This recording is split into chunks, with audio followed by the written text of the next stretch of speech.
Halo semuanya, kami dari kelompok Mesotes yang beranggotakan saya sendiri, yaitu Steven Setiadi, lalu ada Dalbert Setiadi Salim, Giovanni Vander Gozali, Prapta Arya Terawan, dan Prasetyo Adi Pamungkas.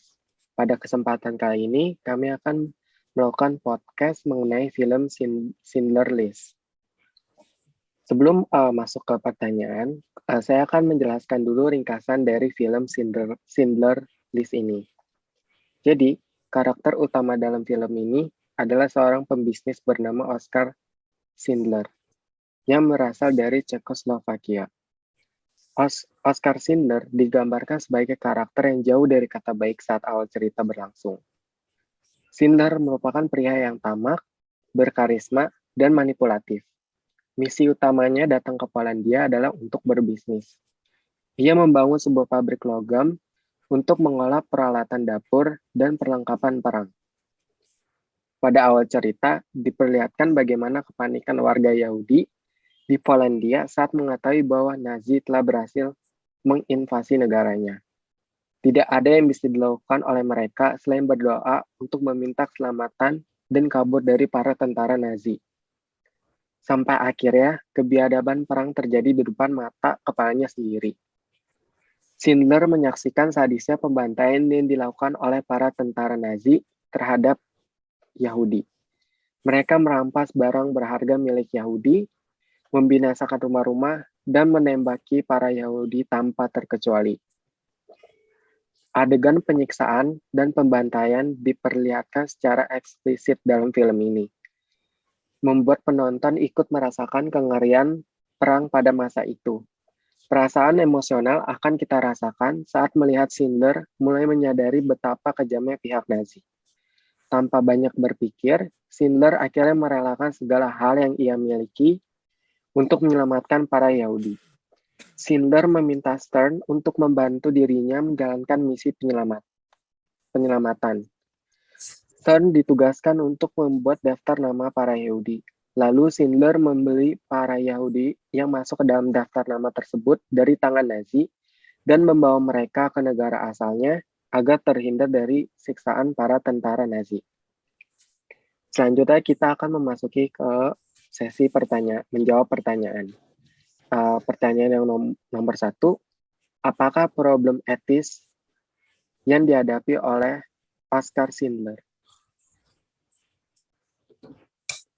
Jadi problem etis yang dihadapi oleh Oskar Schindler itu yang pertama yaitu Schindler itu dihadapkan pada dua pilihan yang berat, yaitu harus memilih antara menyelamatkan orang Yahudi yang dijajah oleh tentara Nazi Jerman atau membiarkan orang Yahudi tersebut dibunuh dan diperbudak oleh tentara Nazi Jerman. Jika ia menyelamatkan orang Yahudi, maka ia akan dianggap menentang hukum Nazi Jerman, dan ini juga akan membahayakan nyawanya. Namun, jika ia membiarkan orang Yahudi tersebut dibantai, maka ia akan menyesalinya karena tidak melakukan apa-apa. Selanjutnya, problem etis yang dialami oleh Oskar Schindler kedua adalah ia juga telah berbohong dan melakukan perdagangan manusia, yaitu membeli orang-orang Yahudi kepada tentara Nazi Jerman. Namun yang perlu kita pertanyakan, apakah hal yang ia lakukan ini bisa dibenarkan karena untuk menyelamatkan orang-orang Yahudi tersebut? Lalu pertanyaan selanjutnya adalah, bagaimana Schindler memecahkan masalah itu? Jadi perlu kita ketahui bahwa Schindler sendiri mempunyai pabrik yang didukung oleh tentara Nazi dari Jerman, di mana pabrik tersebut itu digunakan untuk mempekerjakan orang-orang Yahudi agar mereka tidak tertangkap oleh Nazi Jerman dan dimasukkan ke kamp konsentrasi ghetto. Ghetto adalah suatu istilah untuk suatu daerah atau suatu tempat yang jauh dari kota dan biasanya digunakan sebagai lambang diskriminasi. Selain itu, Schindler juga menggunakan uang yang ia miliki untuk membeli, atau dapat juga dikatakan dia menggunakan uang tersebut untuk memastikan keamanan dari orang-orang Yahudi tersebut sebagai pekerja dari pabrik. Kemudian ia juga mendirikan suatu pabrik di negara asalnya, yaitu Cekoslovakia, dan kemudian memindahkan orang-orang Yahudi yang pada awalnya agar bekerja di pabrik di negara asalnya itu Cekoslovakia agar terbebas dari Nazi Jerman dan juga mendapatkan perlakuan yang lebih baik. Lalu pertanyaan terakhir adalah, apakah solusi yang dilakukan oleh Schindler dapat dibenarkan secara etis? Mengapa? Oke, jadi untuk pertanyaan ketiga, solusi yang dilakukan Schindler itu apakah dapat dibenarkan secara etis?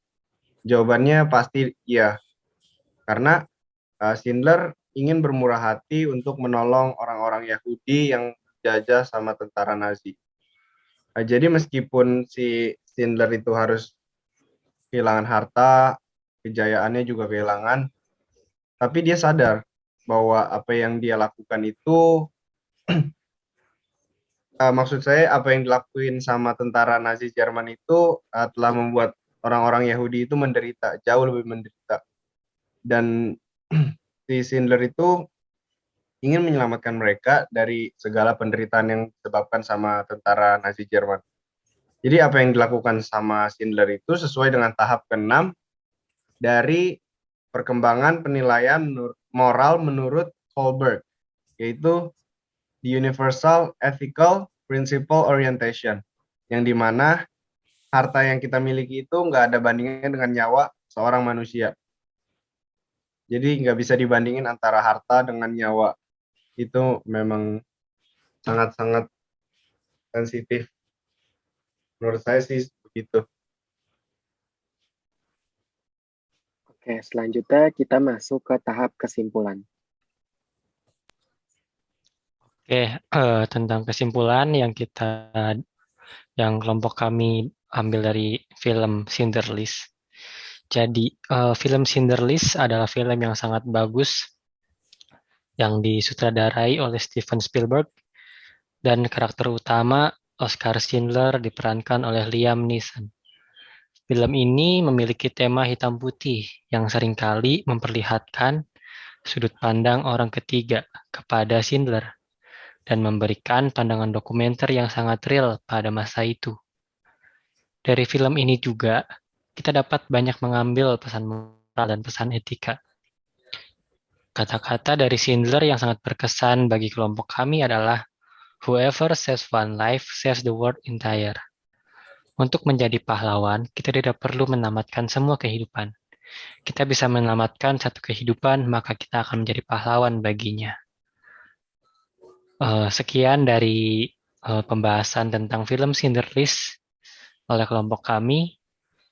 Kami ucapkan terima kasih. Bye.